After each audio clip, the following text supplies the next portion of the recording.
Buonasera, buongiorno, or buon pomeriggio, and welcome wherever you are in the world to another live session, live in beautiful Abruzzo, with a home in Italy. How are you doing, everybody? Hopefully, you all remembered that we do the live streams now on a Tuesday, not Thursday, which we'll see shortly as the numbers start to come in. At the moment, I'm seeing absolutely nobody in the room, so that is fantastic. It looks like oh no, people are coming in. I thought it looks like the message has not got across. So thank you, everybody, for joining us. Hopefully the numbers are going to get in tonight, and I should imagine there are still a number of people that have completely forgotten that we now do these live streams on a Tuesday, not a Thursday. I don't know how many times I've got to keep saying that, but I'm going to keep saying it. So welcome to all of you who remembered. And if it's the first time, well, thank you so much for joining us for the first time. Hopefully you'll join with us every single Tuesday as we head towards the end of this year, towards the festive season. Can't believe we're there. We're going to have some good fun every Tuesday leading up to Christmas, where we're talking about all sorts of different things. Tonight we are unfortunately doing one of our more serious webinars. Serious live streams, because we're talking about the final contract. Doesn't it sound all sudden? We're talking about what happens inside the notary's office, and we're going to tell you how the contract gets put together when you're buying a house here in Italy, and all that sort of lovely stuff. So it is a little bit serious tonight. Whereas next week we can get back to a jolly side of life. And that's a big thank you to Tony, the producer, who's in charge of the sound effects.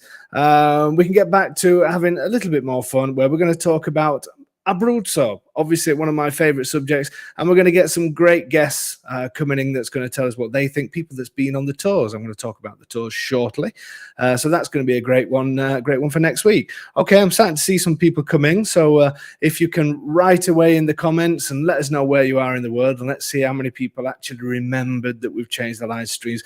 Looking at the numbers, we're way down than you. Oh, is that my telephone? I meant to put that on silent. We're way down on usual numbers, but there you go. It's just going to take a little while for people to get used to it. So excuse me while I turn my phone off. And by the way, did you like my new intro using a few Italian words? Well, we're in Italy, aren't we? We've got to do that. And also, I didn't realize until the other day that another YouTuber who deals a lot in Italy uses the exact same intro as I did, and I don't want anybody thinking that I pinched it off him. So apologies to him if he does watch this. But so now we're going to change mine. I'm going for the Italian stuff. So there you go. Anyway, few things to tell you about tonight. So I'd say tonight's live stream is all about the final contract. So it is a bit serious, but every now and then we've got to talk about serious things, haven't we? Just the way it is, unfortunately. I want to tell you a little bit about the tours. The tours that, what was this here? Helen saying, Buonasera da Sulmona, having a great first visit to Abruzzo. Fantastic. Dave, you have an email from me later. We love the house. Oh, I know which Helen it is now. Fantastic. I'm glad you arrived okay, and I'm glad you're loving the place. Superb. Okay, so that's completely thrown me off course now. Tony's throwing statements in and telling me to read them straight away. And Tony, by the way, is ill tonight, so we've got to be gentle with him. He's got man flu. Are we allowed to say that these days? Tony, can I say that? Is that maybe? Yeah, I can say it. He's saying I can say it. Which obviously the male version of flu is a different strain to what females get. You know, obviously it's much. It's quite a thing. You know, it takes us quite a while to get over, but you know, I'm sure he'll get there. I'm sure he will. Hopefully by next week, it will be over that. So okay, I want to talk to you a little bit about the tours that we're doing next year. If anybody new to the channel and don't know what the tours are, basically they're group property viewing tours. It's just easy to call them tours. Basically, we pick you up in Pescara, in a central location in Pescara. Lots of people stay right in the center of Pescara. We collect from the G Hotel in Pescara on a Wednesday. We go for an aperitivo, so we have an evening drink together and food and things like that on the first evening. Then on the Thursday and the Friday, we collect you and on our coach and take you around loads of different towns and villages and look at loads of different properties to suit all budgets. They're absolutely fantastic, these tours. We are going to have some people next week that's been on some of the tours, been on the recent ones in October, and they're going to tell you what they thought of Abruzzo and what they thought of the tours as well. So that's going to be next Tuesday when we do that. Now, the January and March ones are completely full, but we do have April and May. So the dates I'm going to put up now, April 18th and 19th, and May 23rd to the 24th. But there are only 10 spaces available on each one. So if you are looking to come between April and for the April one or the May one, you do need to book as soon as possible. Lots of people have been asking me if there's any spaces left on January. Unfortunately, there isn't. If there is any cancellations, then I will email everybody and let you know. If you are booked in for January, you will be getting emails from us soon with some little bits of information, and then we're going to create WhatsApp groups that we normally do. So that'll be done over the next couple of weeks or so. So we'll be in touch soon. So don't worry, we haven't forgotten about you. And anybody that's booked onto March as well, that will happen in the early part of next year. So that's the tours. If you're interested, then please book. Absolutely great way to see Abruzzo, and it's just a great way to get to know other people that are doing the same thing. The last few tours, people have made some great friends. It's just well worth doing. So yeah, have a look at that, or go onto our website, which is homeinitaly.com. Look under the tours section. There's a PDF there, gives you details of the prices and everything there. So hopefully you're going to have a quick look at that and get booked on. As I said, there's only 10 spaces for April and 10 spaces for May. We will be doing autumn or fall, however you wish to call it. We're going to be doing dates at the end of September, end of October, and end of November as well, or mid-November, I think. So look out for those. Look out for those as well. That will be coming just after the new year. And the new website, it is in the process. I did say that it's going to be ready by the end of November, which it will be. So there's a few new things to look at on there as well, which I'm sure you'll. I'm sure you're gonna like some of the new things together to try and get a bit more of a community between all of us that now get together on Tuesday nights, not Thursday, on these sessions.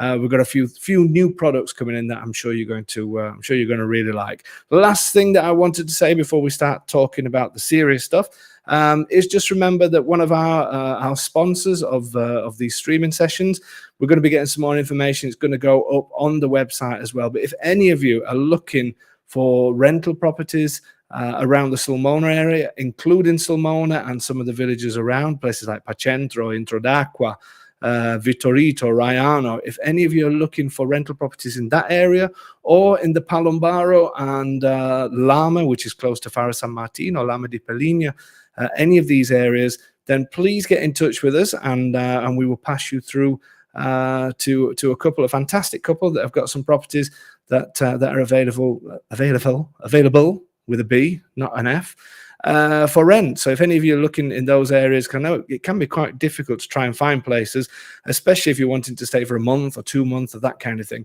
And that's what these guys specialize in. I can't get my words out tonight at all. Let me just have a drink and I'll start again. So they specialize in, let's say, from sort of 2 week, but mainly in the month, 2 months, 3 months, 12 months, whatever it may be. So if you are interested in that, contact us on info@homeinitaly.com. Leave us your telephone number as well. If you have WhatsApp on that, that is absolutely perfect. If you can put that on the email, and I will pass it through to them, and they will be in touch with you straight away. Okay, so that's all the notices out the way. I think I've said anything. Have I missed anything, Tony? No, he's shaking his head. You should see the state of him. He really is in full on. It just needs his wife has actually gone away for a few days, which I don't blame her. But he's really feeling sorry for himself. So I would do a group, but we haven't got that button, so it's just tough. Anyway, Dino, ciao David, da Lama di Peligna, you are the best. Thank you very much. So you're actually in Lama. That's and what a great place as well. That's about 20 minutes from where I am. So maybe we'll meet up sometime. Tony, is that really true about the website update? That's not fair, Brad. You know what he's going to say, but it is true. It's here. It's going to be here at the end of this month. Okay, so I have noticed that numbers are down a little bit, which I did expect because it's the first time we've done Tuesdays instead of Thursdays. But hopefully people are going to get the hang, and maybe I should send some emails out. That's something I didn't think about doing, but there you go. I'm going to do that. Okay, man flu is the worst and frequently fatal. Get better soon. It is true. It can be fatal. It's a terrible, terrible, terrible thing. Anyway, shall we start getting serious? I hate being serious, but I suppose we're better. So tonight, what we're going to talk about, we are going to talk about the final contract. And it all sounds very dramatic, doesn't it? And it's the thing that people worry about the most when people are coming out to sign. And we have a few signings going off tomorrow. So not tomorrow, so Thursday. So I'm sure a few people are going to be watching this. They're going to be doing it soon. Strangely enough, the last year, I would say, has been more about remote purchasing. So most people at the moment don't even get to see what happens at the very end because they leave it all to us, which is absolutely fine. But for those of you coming over, and also for you to understand how things work, even though if we're doing the signing for you, you don't see it, it's still good for everybody to know. So the process of the rogito, as it's called, ROGITO. Which basically it means the final act. This is the act. So when the property gets put into your name, this is done by a notary. It's not done by solicitors in Italy. So in the UK, and I dare say in other countries as well, there's a couple of solicitors that get together and they sort of exchange the contracts, if you like, and everything gets done. Here, it is done at the notary's office. And many people think that the notary's office is a little bit like almost like a courtroom. I know there was a couple not so long ago, they were expected it to be almost like a courtroom with a judge and things like that. And it's nothing like that at all. The officers can be quite smart. They can be quite modern. They can be different. The great thing with the notary office is that everybody is sat around the table. So the notary's there, the owners are there, you're there, or your representative's there. And it's quite a personal thing. You get to know people. You get to know the owners. You get to know. It just feels like a good thing. Whereas in the UK, where I'm from, it's a process that you don't really know anything about. You just suddenly know that you own a house and that's it. So the actual signing is great. And again, if you're doing remote purchasing, it probably feels even further away for you guys. But it is a great process. So what I wanted to do was show you a couple of photographs of my notary in the office, just so you can how do I do this now? So let's share this on the screen. So this is our notary. This is the guy in the middle is the notary, Giovanni Maria Plasmati, and his office is in Chieti and also in Francavilla. So this is obviously in Abruzzo. Fantastic notary. Used him for many, many years. Great person. So even if you're not buying through us, then definitely consider using his services and his team around him. And this is the office. This is what it's like. The big television screen at the back is where he projects the contract and goes through it. Now the contract is read in Italian. It's not read in English unless the notary speaks both languages. But they do tend to just do them in Italian. So again, they're just normal people. They're not judges. They're just normal people like you and me. So it is a great system. So as I said before, the note.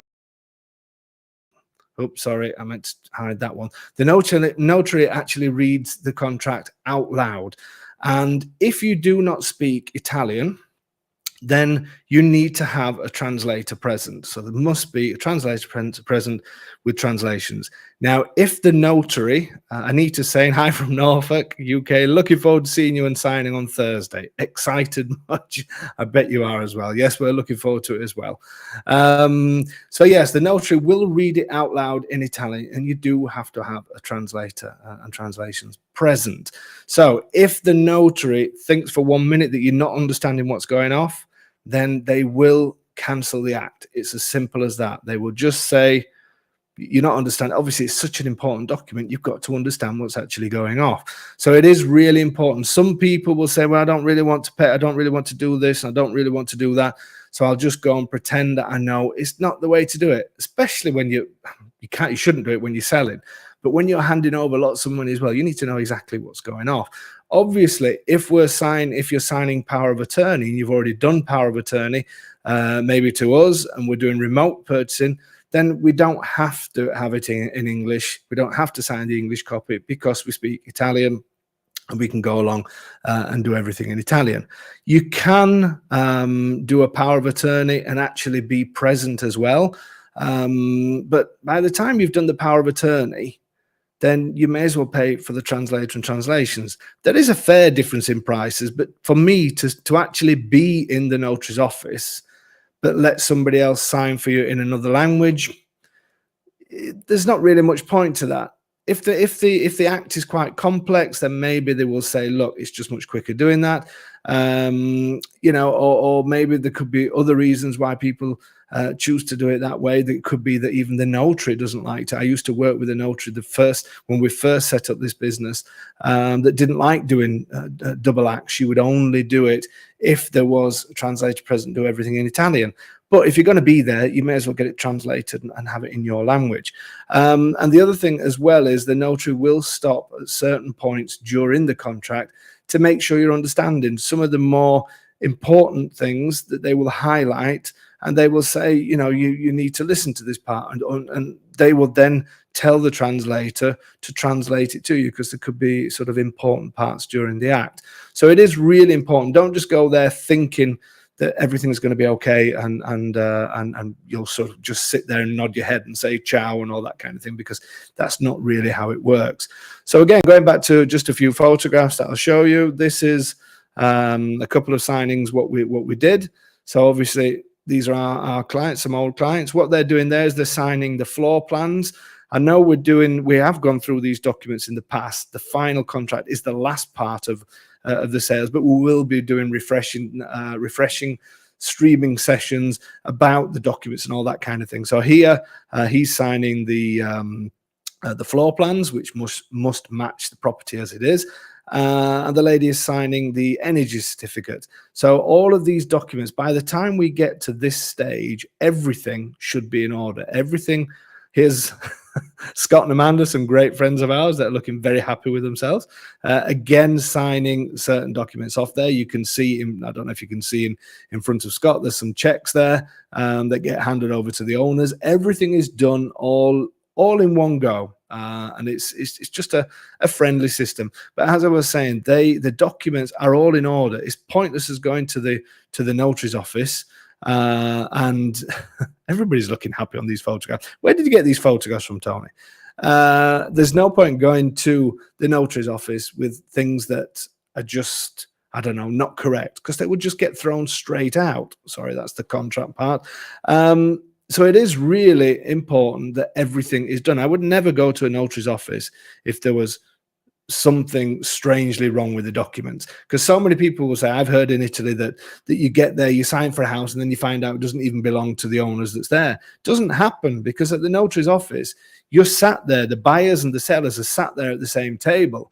You know, if they're not there, then the notary won't let the act go ahead. The only time it can go ahead is if you sign power of attorney to somebody. So people that are paying us to be their power of attorney, and employing us, should I say, to be their power of attorney and to go there and sign on their behalf, obviously we can go there and do that. But we still have to have the original power of attorney that's been signed in front of a notary, in most cases in the countries wherever they've been done, with the apostle stamp to prove that everything's legal, and then sent to us, and then translated from English into Italian. So there's lots of things that we need that has to be correct. So all of these stories that you hear sometimes where people will say, you know, I've heard this and I've heard that and heard the other. The Italian system is fantastic, to be honest with you. So don't be afraid about things like that. Tony, you can, if you like, add any somebody's saying that something is wrong with the connection, it keeps breaking up. I've not heard that from anybody else, but Tony, have you got any signs of that? No, everything's fine.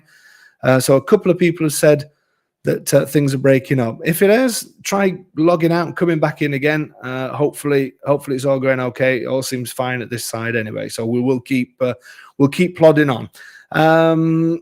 Okay, so it's pointless going there. Having said all of that, it can happen that live on the day when final checks are done, that something comes up at the notary's office. It can, unfortunately, happen. Kind of things that can happen.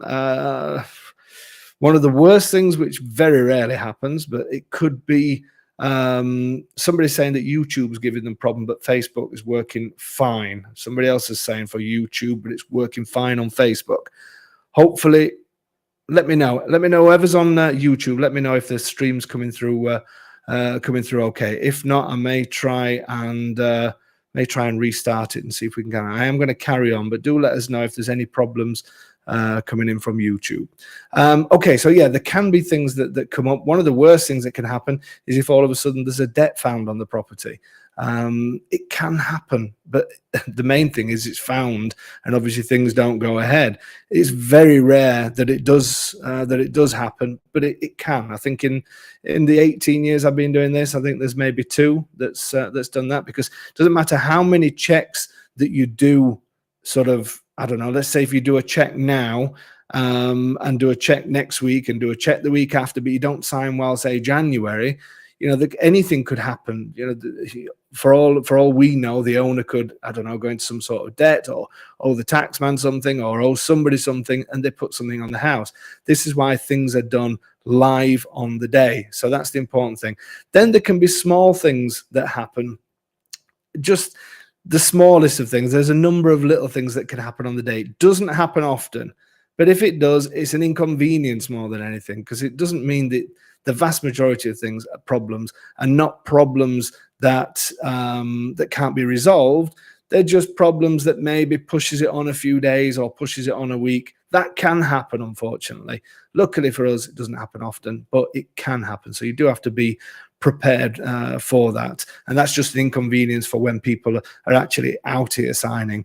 If you've left power of attorney, or you're doing power of attorney, you're doing a remote purchase, it just means then we do it on a different day rather than the one that you're expected to do it on.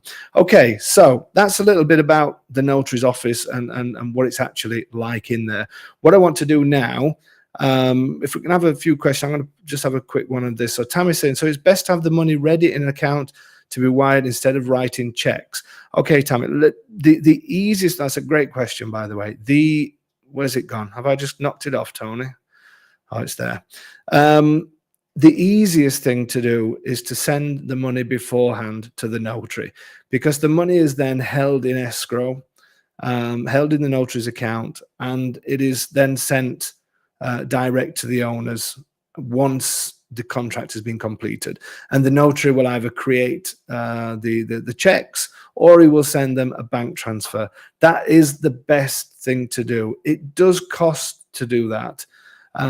But when you weigh it up against with potential problems, it's better doing that. Usually notaries will charge around about €500, but if you get a notary that gives good prices anyway, and it's all worked into the costs, it is worth doing it. Because if not, the problem with wiring people at the time is if there's any problems with your bank, and it happens so many times now, it's unbelievable, that banks will suddenly do a check. They will just say, we can't send this transfer, it's too much money, and we need you to come in branch, or something like that. And then all the preparation, everything that you've done is just down the pan, so to speak. And it has happened a few times. And even though people say, no, I've spoken to the bank, everything's fine, I'm going to send the money, we'll do it when we're there at the contract, at the signing, we'll send everything off, there's always some sort of problem with the bank, which can create real problems. So I would always suggest that you send it to the notary. You know he's got the funds, or she's got the funds. It's in their account. It's safe, and it will be released once the deal has been done. So that is what I would suggest. The other way of doing it is, if you're coming out here to sign, then if you can open a bank account, which is not as easy now as it used to be. We used to open bank accounts all the time. Very, very difficult to do now. And while you're there, you write the check. You take you to the bank. You get a banker's draft, and you take that with you. That's another way of doing it. But you've got to have an account here and ready. So Lorraine is saying, currency direct. has my money all lined up and ready to go, seamless thus far, and they are fantastic. I mean, everybody knows Currencies Direct have been on here. David Nixon's been on here telling us all about how that works. He's going to come on again before Christmas as well, because we always have a bit of a laugh with David. But his company is excellent. You send it to Currencies Direct. It's held there in your wallet. It's completely covered. Doesn't matter how much money it is, it's completely covered, whereas banks may only cover you up to a certain amount. So 100% of your funds are covered. You've transferred your funds. You've left them in Currencies Direct, waiting to be sent to the notary. Then about a week before, 10 days before, we contact you and say, right, you need to send this money to the notary's office, and it just all runs smoothly. The last thing you want is any stress on the last day where the bank is saying, I'm sorry, we can't release these funds. And believe me, it doesn't matter who you talk to, any bank manager you talk to, whoever, if they decide to do a check on why you're sending these funds to that, then you've no chance of doing the signing. It just won't happen. And also, everybody's waiting around for transaction numbers. So the bank will say, yes, we'll release that now. Somebody needs to release it. Time goes on. It's happened so many times. Believe me, much easier. If you're here, open a bank account. If you're not here and you can't open a bank account, send it to the notary. Much, much easier. Okay. Do you recommend a particular bank to have an account?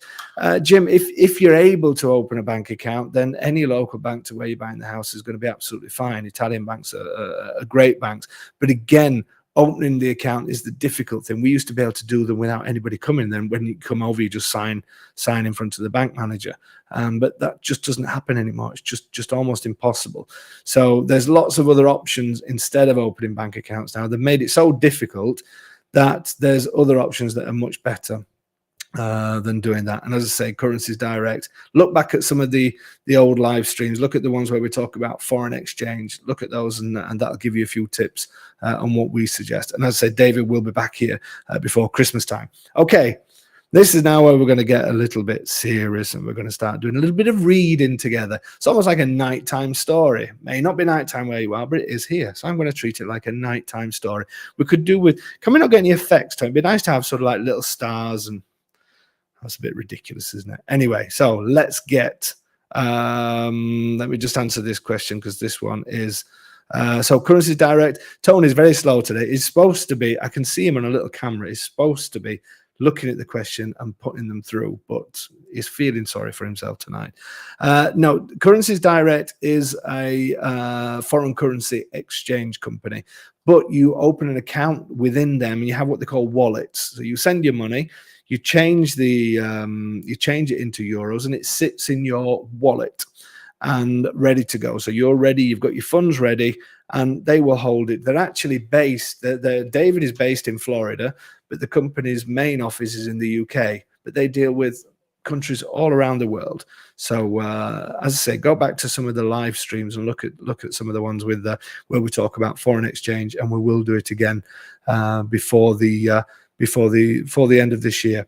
I think I will use the Currency Direct way. I would as well. Somebody's also asked, another one that Tony's mixed up here, missed, should I say. Is there a pre-sale agreement before the final deed? Yes, in some cases there is. We tend to do, a lot of the time, we can do compromesso, as they call it. It's a promise to buy and promise to sell. We will, again, go through these contracts. If you want to look back on some of the old streaming sessions, if you look under the contracts, there are some on contracts, and we talk about those. So yes, there is usually a pre-sale agreement that is done before the final signing. Okay, we've got another one here from Tom. At what stages of the buying process are funds due, and what are the percentages, such as offer, acceptance, and final closing? Okay, so usually the system that we use, the funds, let's say somebody loves a property, they put an offer in for it today. My colleagues contact the owners, get an offer accepted, and then we would do what they call a compromesso.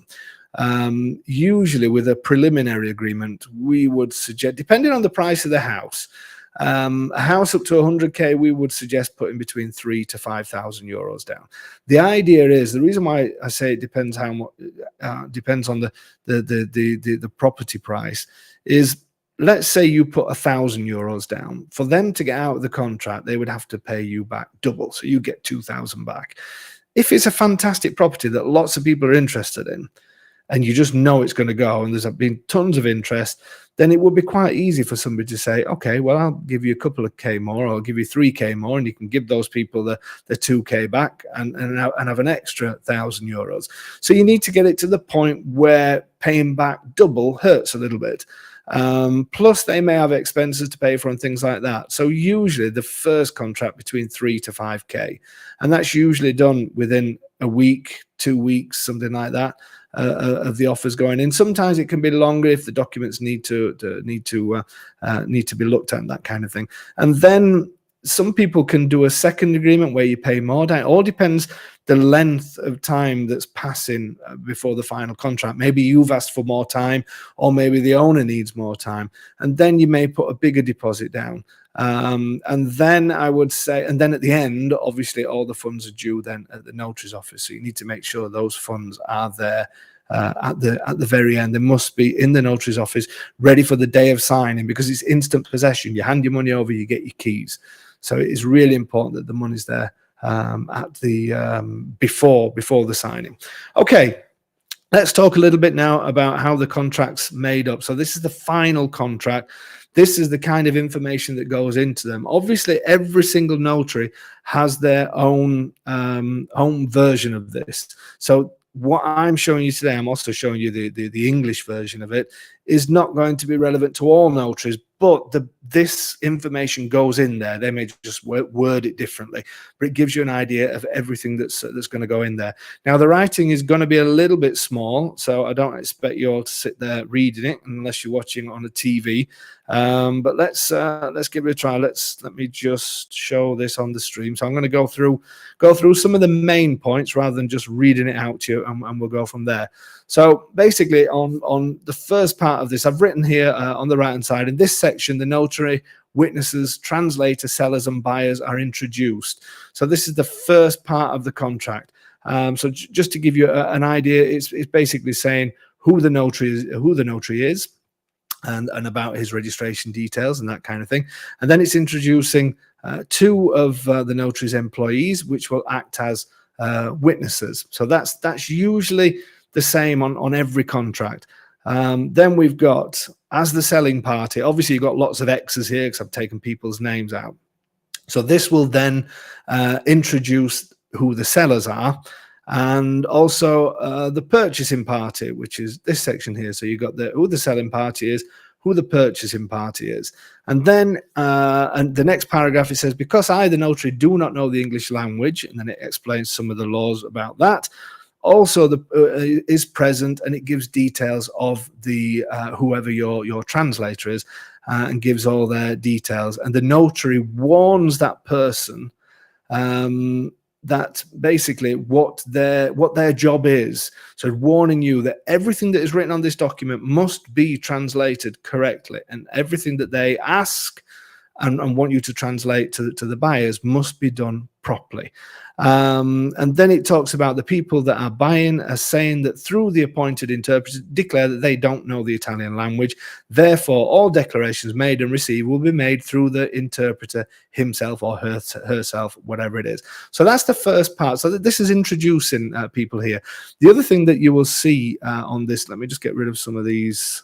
And I know, as I say, you may not be able to see this clearly, but when it's introducing the selling party and the purchasing party, it does say on this one, it's given a statement here that says married under legal community of property regime.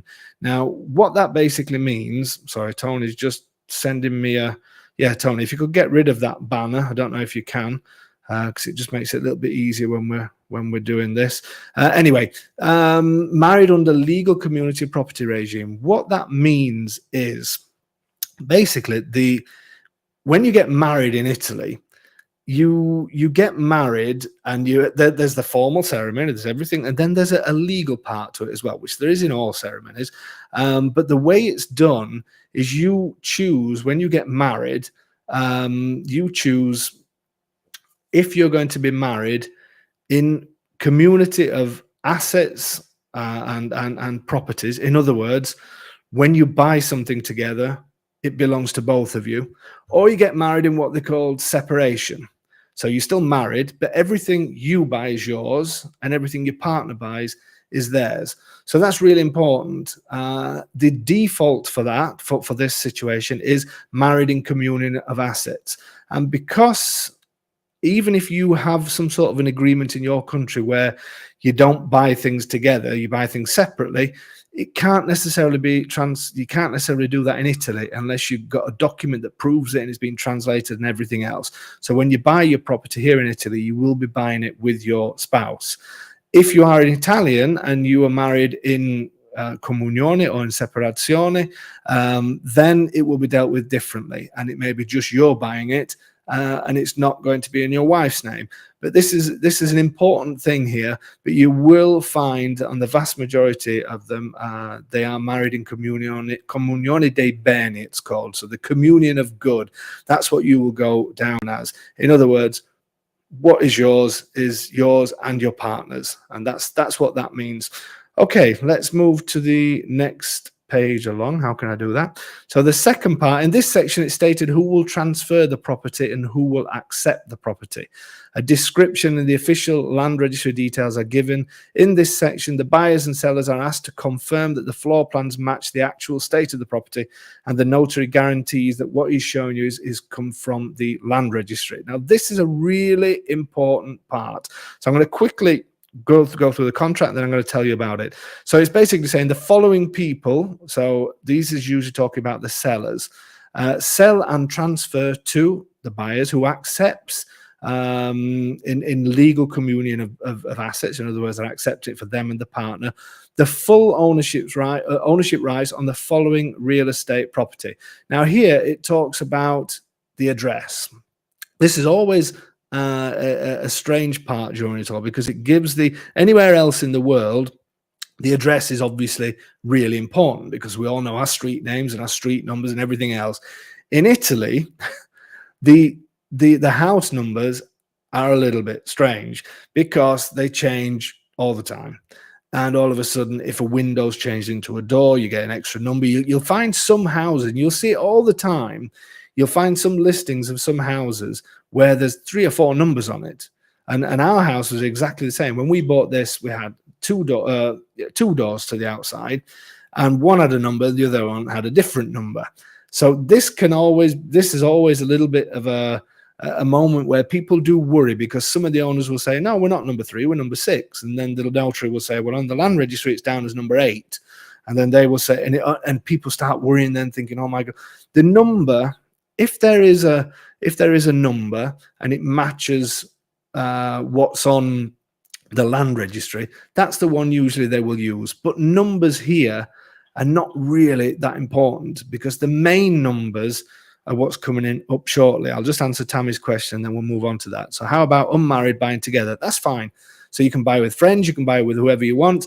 Obviously, it doesn't include the fact that you're married in communion. You're just buying it, but you're still declaring what you are. So if you're buying with a friend, but you're married, then you still have to say that you're married for your part. So in other words, what you're buying will still belong to your husband or wife. So that's still important, but you can buy with whoever you want. So you just buy it as, I'm buying 50%, my friend's buying 50%, but I'm married, my friend's not. So it will say, I'm buying half of this property, but I'm buying it as somebody that is married and in communion of assets, etc., etc. So I'm not trying to buy something without my legal spouse.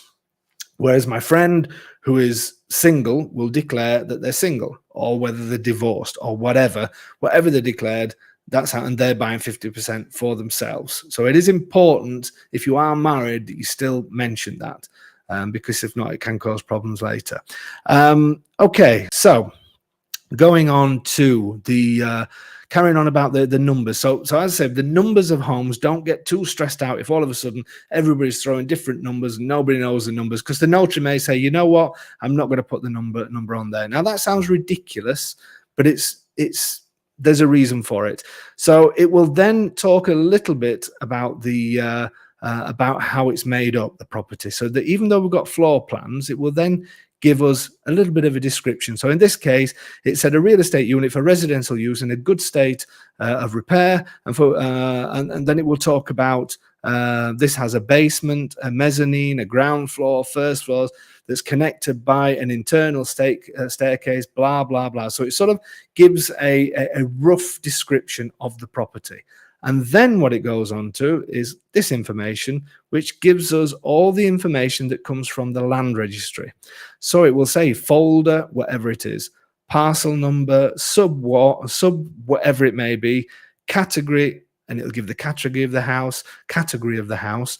Here it says 8.5 rooms. This is just because in Italy, when you buy a property that maybe has a kitchen, a dining room, and a corridor downstairs, then the corridor may only be classed as half a room or a quarter of a room, and maybe the understairs can be a quarter of a room. So you get 8.5 rooms. That's just the way it is, the way it's worked out here. So it gives you all the information from the land registry.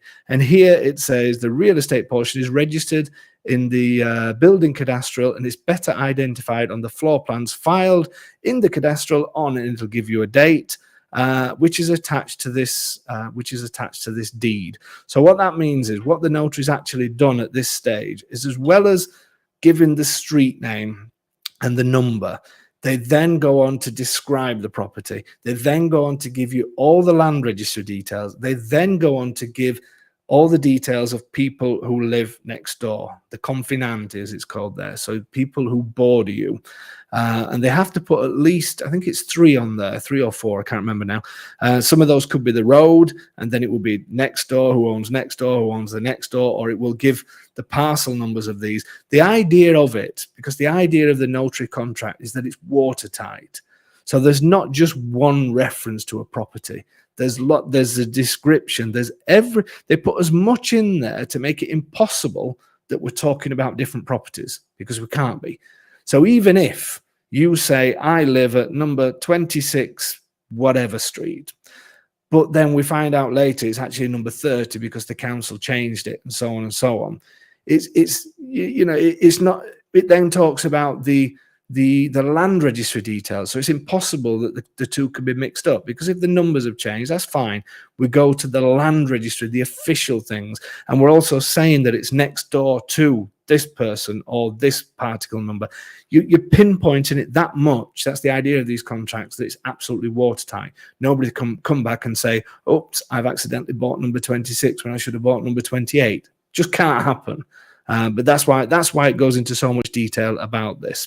Our property has 3 numbers on. Sorry, what was that, Tony? He likes to take it off straight away.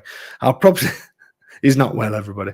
Our property has 3 numbers on 2 different vehicles, a bit different from the US. It's true. It is crazy. You can have so many numbers. I mean, when we moved here, our street, we were number 1 Valle Bona. That was the name of our house. Our house is now number 36, and it's not even that street name. So it is absolutely crazy. But when we bought it, it looks like it's got the wrong address on it. It's just the councils then change certain things, especially in the countryside where they can't quite work out which road it should be.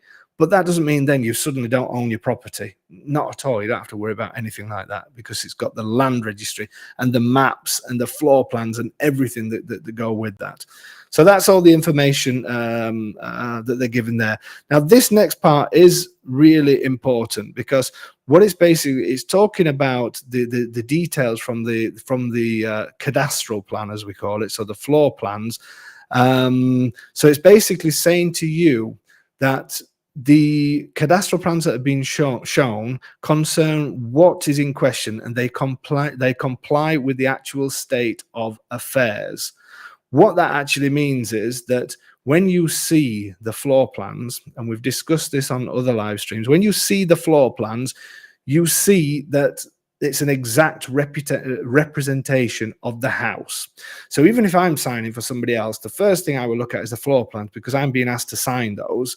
So I need to make sure those floor plans match up to what people are buying.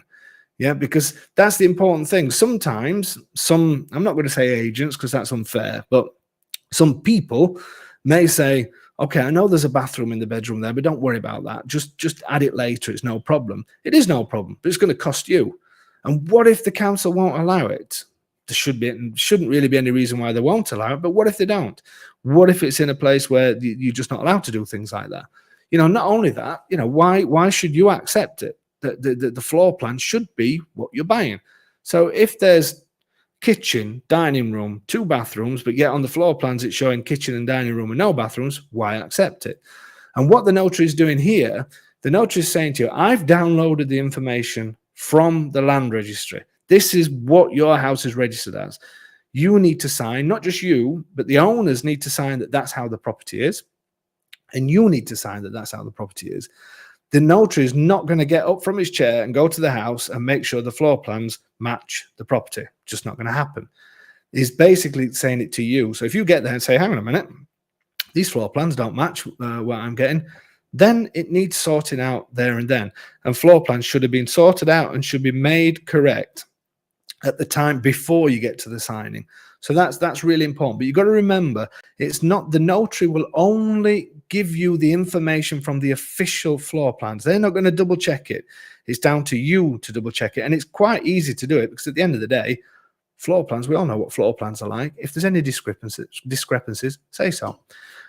This next part here, the notary confirms how the current owners received the property and asks the authorities to change the name into the new owner's name. What that means is when you are signing a contract, you've got what the notary does is they look back on how the owners got that property. So you don't have to go back another one and back another one and back another one. You go back one person. So they want to know, how did you get that property that you're coming to sell? Obviously, they check all these things as well. And you give them what they call atto di provenienza, which is basically the previous act that was signed. So if we were selling this property, then we would need to produce, the notary will get that as well, but we would produce our atto di provenienza. The previous act supplies us with lots of information. Let me just check what stamps are saying. So does one usually find that at the closing or before that, and how does it get remedied? Usually we'll find if there's problems with floor plans, the owner has to sort that out before the signing. So you need to check that that's been done. Anybody that's remote buying with us, don't all start thinking, Dave's not sent me them, I need to. Everything's checked. But what you will find is the vast majority of time, there's always problems with floor plans because owners don't like spending the money to actually update them until they need to. But everybody knows that they have to be done before the signing. So there will always be some sort of problems that the owner needs to resolve when it comes to floor plans. Very rarely that everything's absolutely perfect. It can happen, but I would say it's a good, not very rarely, but I would say it's a good 60-40, 60 being work needs doing, 40 needs, maybe even 70-30. Don't worry about that, but that should be done before. The agent should look at the documents as well, but this is again why I always say having a geometer is key, which it is. Okay, so what else was I? Oh yes, the previous act. The other things that previous acts show us. So when we find out how somebody got their property. Now they could have got it through what they call successione, which is when somebody passes away. So I don't know, grandfather passes away, hands down a property to his child. So it will be in there, but it still needs proof. So if that was done because your grandfather passed away or your father passed away and gave you a property, we need to see death certificates. We need to see where it's actually written that you got the property and all the rest of it. So all these things are noted and it will be written. This person got this property by way of, and it was either a deed of sale, that it was done with this notary, this protocol number, so on and so on and so on and so on. So that gives us information. You look back one. Also, what it shows you when you bought the property, for instance, when we bought this house was pretty much a ruin, and we've had lots of work done to it. So if you go back to our previous act, then it will read that it was a ruin. It will read that it was, a ruin of X amount of rooms and over 2 floors, and now we're over 3 floors. So what happens then is you look at that and you say, well, hang on a minute, this property, when they bought it, it shows here that there was only 2 floors, but now it's 3 floors. So that means that they've done some work. Again, normal for people to do. Okay, so we need to see that work. Doesn't matter about doing things like tiling and all that kind of stuff, just sort of updates, but we're talking about construction work where things have changed in a way that needs planning permission. That's how all of that comes out. So you get to know all of these things because the floor plans will be different from before. Everything will be different. And that's why the system is so watertight. You see it in front of you. But that, again, is still why I like working with the geometer I do, because he will look at everything and say, Dave, okay, we've seen now that the property was like this. It's now like this. We just need to see some proof. Ask them for all the planning permission that they had and all the rest of it. So we get the planning permission. That gets passed to him. He looks through it and everything gets worked out and everything's perfect. That's how it should be done, and that's how it needs to be done before you get to the signing. Okay, I'm a little bit conscious now of time, so I'm gonna go through this a little bit quicker. So on this other section here, in the blue section, so in this section, the owner declares that the property was built before 1967. The reason for that is before 1967, people could build whatever they wanted without permission. After 1967, permission was needed. So the vast majorities that are buying older properties, they will be done before 1967. Then it says version 1 and 2 describe if the property has the certificate of habitability. This is often not given to older properties and is usually given where a property is of a certain standard or has had recent work. Doesn't mean that you can't live in it, doesn't mean that you can't have the property. Now the certificate of agibilità, as it's called, is one that comes up all the time because the vast majority of properties do not have this certificate. Why don't they have the certificate? Because if I got certificate of agibilità now on this property, or as soon as I had the works done, recent works, everything new, got it done now, then I changed something a month later, then I would have to buy another certificate of agibilità. I'd have to keep going through it and keep going through it and keep going through it. So if you're buying something sort of brand new, that's been brand new built on the outside, not just restored, brand spanking new on the outside, new build, then you'll be given this certificate. If you don't get the certificate, it's probably because it's an older property, and to get agibilità, you may have to do certain things. And again, if you buy the property and then you change the boiler later and you change something else, then you need a new certificate and so on and so on. So in that section, the notary will say what is available for if it's got agibilità or not. The vast majority don't have. That is the reality. But if you're buying something brand new, off plan and everything else, then it will have agibilità. If you're buying something that's really old but it's got agibilità, I'd be thinking, well, there's something there's something wrong, but it's very strange to get it on something that is really, really old. So don't be concerned about things like that. Okay, then we've got in the green section. So this talks about the energy certificate. I don't know how I feel about energy certificates. I probably shouldn't say anything because I know it's all about climate change now, and I understand all of that. That every property needs to have an energy certificate. And the vast majority of you will be buying properties that are Fs and Gs, because stone properties, older properties, they don't have what's needed to get them up to, and especially if you're buying older properties, they're not gonna sort of get out of the F and G until you start doing work on them. But you have to have a energy certificate done. It will also state on there who's done the energy certificates. They're all official documents, and who was the engineer or the geometer, whoever it is in charge of doing that. You will also then see another section, which again, some people worry about this, but you shouldn't worry about it. It says here that the selling party declares that the systems installed in the property, despite being compliant with the regulation of the construction time, may not be compliant with the current sector legislation, although they work regularly. I can never say that word. No, I'm not even going to try. I am English as well, but anyway, what that means is the owner is saying to you that the systems, when we had the electrics done, or when the electrics were done, they were done to the standards of the time, but they may not be the same standard as now. Sounds obvious, but again, this is another example of notaries putting everything into a contract so somebody can't come back later. So let's say you buy an old property, and the electrics work, but they're old. So it could be that you plug your nice new humongous fridge into a socket that's used to having a fridge the size of a shoebox, and all of a sudden the wires are burning inside, and you go straight back to the owner and say, you never told me about this, even though it's an obvious thing. So all of these kind of things get put into the contract. So the owner is saying to you, it's like this house is fairly new, but the restorations were still done. The original house isn't, but the restorations were still probably 7-8 years ago, maybe 9 years ago. So even though our electrics are perfect, touch wood, watch now, everything's going to go into darkness. You know, I can only say to somebody that they were done with the regulations at the time. It's an obvious thing. All I can say to you is they were done with the regulations at the time. It may not be the same regulations as now. I don't know that, whether it's the same or not. I'm just telling you that, but I'm telling you that they work. And that's what that phrase is. Again, a lot of people sort of worry about things like that, but they're all simple things of making sure that nobody can come back to each other to say this doesn't work or that doesn't work. In this red part, this is where the price is stated. Here is where you as a person ask for taxes to be worked out on the taxable value, not the price that you paid, which is often a little bit less. I'm going to go through that in a second.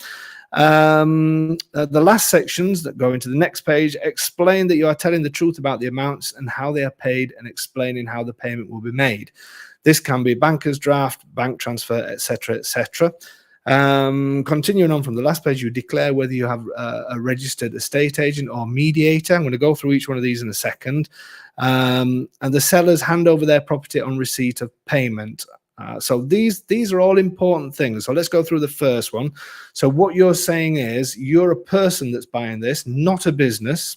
And because you're a person buying it, not a business, you want to pay your taxes on what we call the catastale value, which is very often a lot less than what you're paying for it. Not always on the cheaper properties.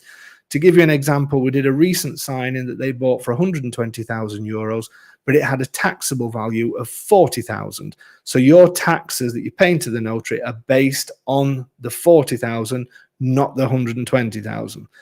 If you're a company, if you're a business and you're buying it, they won't give you that discount. So that's why that section is saying that I am a person and I would like to take advantage of these lower taxes. Excuse me. Then it's explaining how this is being paid. So whether it's banker's draft, whether it's coming from the notary's account and all that kind of thing. And then it's explaining whether you've used a estate agent, because estate agents are legally registered and they accept a commission payment for when they sell a property. We are not estate agents. I've gone through this many times. I cannot charge you a commission. I charge you for services. So I charge you for all the work we do to get you to the point of actually getting the house in your name. An estate agent or a mediator takes a commission, and they must be on the act, on the final contract. They're shown on the final contract that they took a commission of X amount. They're registered estate agents. Here's all their registration details. Here's what they took, and here's the payment made to them. So people like geometers don't go on there. Consultants don't go on there. This is the part for registered estate agents. If you're buying direct from the owner, then you're not using an estate agent or a mediator, or you're using somebody like us to help you get to this stage of buying the property, or you're using a geometer, or you're using a solicitor, or you're using whoever to do that. You're paying them a service. You're not paying them a commission. If it's commissions, then their details get put on there. Okay. I did think that I would get, it's because I talked too much at the beginning, isn't it? We're nearly there. I am conscious that I'm keeping you all waiting. Okay, so in the blue section, you accept the payment is for the property as a whole and not per square meter. So this is an important one. When you agree a price, if you agree, I don't know, 100,000 euros, for instance, for a property of 100 square meters, then you measure it the day after and you say, hang on a minute, it's only 98. I want some money back from the owner. Again, the notary puts things in there to say that you're buying it as is. You're not buying it per square meter. So that's what this section's a little bit that talks about a little bit. Then it says that you own the property from today, But debts up to today, so utilities and things like that, are the responsibility of the old owner. So again, obviously that's an obvious one and a big part of it as well. The owner declares that there are no charges on the property. There are no debts and all that kind of thing. Now, you may say to yourself, why does the owner? The notary asks the owner, because at the end of the day, this is the owner's responsibility to be selling something that they're allowed to sell. Otherwise, it's really serious that they shouldn't be doing that. What the notary is doing is saying to you, I've verified that there are no debts on it, because that's what the notary does. So because if there were any debts on it, he would have to write those debts into the contract. So they would, because you can buy a property with debts on it. As long as you know about it, you can buy it with no problem at all, but the notary has to tell you. But what the notary still does is the declarations come from the people, the buyers and the sellers, not from the notary. The notary will say, I've checked it and everything's fine, but you've got to declare it's your property. So you're declaring that the property is free of debts and the rest of the thing. The notary is just there for the seller, for the buyer to say it is free of debts, because it would be his or her fault, the notary's fault, if they didn't tell you, because then you could go back to the notary and say, you never told me about these debts. The owner's declared this way falsely, and you've not put the debts on the thing, and then you can actually do something towards the notary and the owner. They would never do that. So they would say to you, everything is up to date, everything is fine, there's no debts on the property. That's what they do. But again, the declaration comes from the owner. Then there's a little waiver for the notary here, where you're allowing the notary not to have to read through the energy certificate and other attachments. This is because we will be sat at the notary office for hours, and it's not anything that the energy certificates are done by professionals. It's their responsibility to make sure they're done. The notary is not going to sit there reading a 20-page document about energy certificate. That's just not going to happen. So you sort of wavering that for them. Then this part then is the notary explains how the contract was written, how many pages, and the time it was completed. The document is then signed by everybody using readable, joined up handwriting. So this is, again, something else just to tighten up everything. It tells you how many pages it is, how many pages are in English, how many pages are in Italian, and then it will be signed. That's the whole document all put together. The one strange thing that you will find, and Anita's going to find this out in a couple of days, is when you sign for the property, if you're actually here physically signing, you need to sign all your names. So even if you've got 10 names, you need to sign all 10 names in readable handwriting. So you can't use block capitals, you can't use your signature. You can use a capital for the first letter, but you got to do it like you used to do when you were a child. Joined up handwriting. Now, some people may be sat there saying yes, and there's lots of countries in Europe that still use joined up handwriting, but there's lots of people that don't. And so many people sit at the notary's office and say, how am I going to do this? And some people really struggle, because I don't know if you use it yourselves, but think about it. It's got to be joined up, clearly written handwriting. No, what's the word I like to use? Anyway, it's handwriting, joined up handwriting that is readable. And that is really important. That's a little bit of and that's right, stamps. Is that what we call cursive? Yeah, here they call it corsivo, which again, lots of people will say, why is Dave making such a big issue of that? And that's because so many people sit there and say, I don't know. And then they have to have a little practice, because it has to be readable. And you can't just put, if your middle name like mine is John, you can't just put J. You've got to write your full names in clear, readable hand. You know what I mean? There you go. That was a mammoth session, wasn't it? And that's it. It's as simple as that. The house is yours. You go away. You've got a home in Italy. You've said, thank you so much, Dave, for helping us through. And I say, you're more than welcome. And then you join us on one of these sessions and tell everybody else how fantastic it was. I told you I'd make these things simple, and it is as simple as that. There you go. Tony, we need to get some closing music. You know, when I say things like that, it's quite dramatic. We need some orchestral music. I might get a little band in. There's a bit of space there. I think we'll get like a little band in, you know, for when it gets to the funny moments, we could have a few people on trumpet now. Anyway, thank you so much. on this Tuesday night session. Numbers slightly down, but I would say, what would you say, Tony? 30% down, maybe. So obviously they're all going to be tuning in on Thursday, and I'm not going to be there. But I may just leave just a small video to say I told you it was Tuesday, and I'm really sorry, but there you go. So I may do that on Thursday night just for a bit of fun. But to all of you that have joined us tonight, thank you. It means that you've read all of our many notices, and it will be every Tuesday from now on. So I'm sorry about the serious session tonight, but we do have to do these things. They are important. And at the end of the day, I love to have a bit of fun with these. I absolutely love doing the Tuesday nights. I'm not going to say Thursday anymore. We're going to do these for as long as possible. But every now and then, and quite often, we do have to have the serious things as well, because let's be honest, it is a serious subject. And we're just happy that people put their trust in us to do right by them, which is what we're all about, and which is why we're building the business the way we are.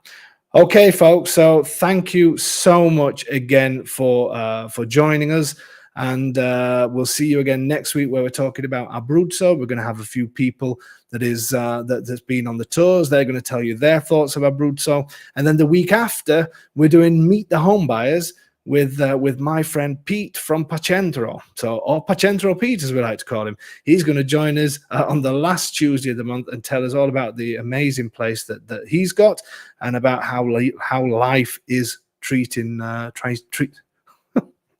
What's wrong with me tonight?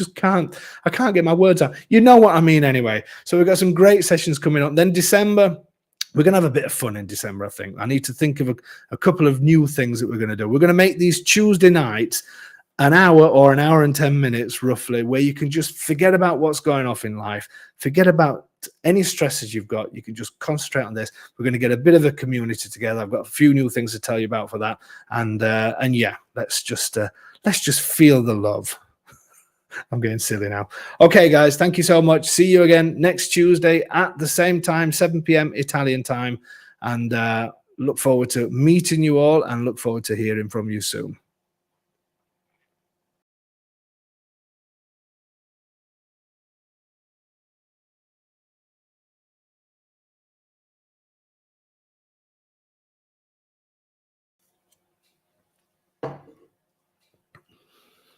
And it looks like I'm still live, Tony.